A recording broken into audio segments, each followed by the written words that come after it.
Lorsqu'une femme nous plaît, on peut tenter de la séduire en lui offrant des fleurs, en la complimentant ou en étant très élégant et gentleman avec elle. Pour Yann Moix, l'art de la séduction ne rentre pas, du tout, dans ses critères.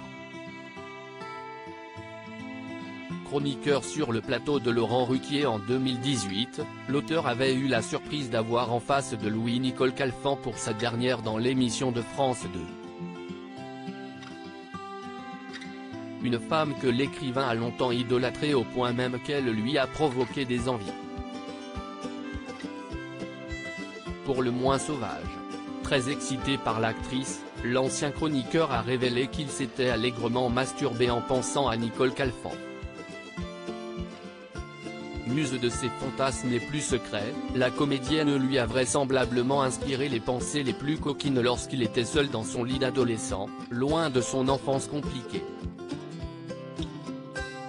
Assis face à l'actrice pour son dernier jour en tant que chroniqueur sur France 2, l'auteur s'est ainsi fait taquiner par Laurent Ruquier qui lui a soufflé « Si est un peu votre pot de départ, et on a effectivement installé à côté de vous cette actrice que vous vénérez depuis des années. Si est un peu un cadeau de départ d'avoir Nicole Calfan à côté de Yann Moix.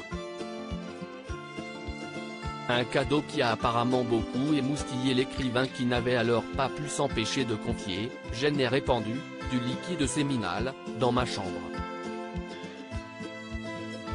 Dans ma chambrette adolescente. » Gênée, la principale intéressée s'était contentée de sourire poliment aux propos de Yann Moix. Des avances qui n'ont donc pas trouvé d'écho auprès de Nicole Calfan. Des hommes, il n'y en a plus des comme ça. Il faut dire que le cœur de Nicole est pris depuis des années par son premier amour, Jean-Yann. Celle qui s'est pourtant mariée à François Valéry confiait qu'elle n'avait jamais pu oublier son premier amour, qu'elle considérait toujours comme l'homme de sa vie.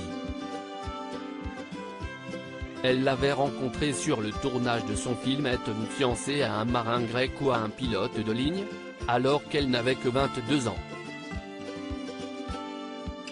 Lui avait 14 ans de plus.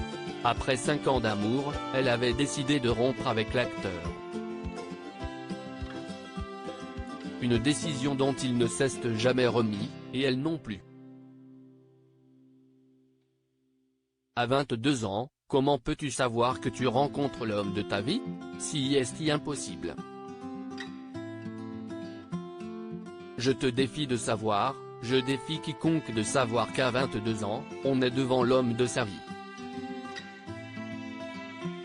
Et ça a été l'homme de ma vie, bien que j'ai été heureuse après. Je vis avec mon passé, je suis quelqu'un d'assez nostalgique et mélancolique. Je serai, pardon Sophie Garel, note de la rédaction, sa première épouse, l'éternelle fiancée de Jean-Yann. Des hommes, il n'y en a plus des comme ça, avait-elle confié sur le plateau de l'émission On n'est pas couché en 2015.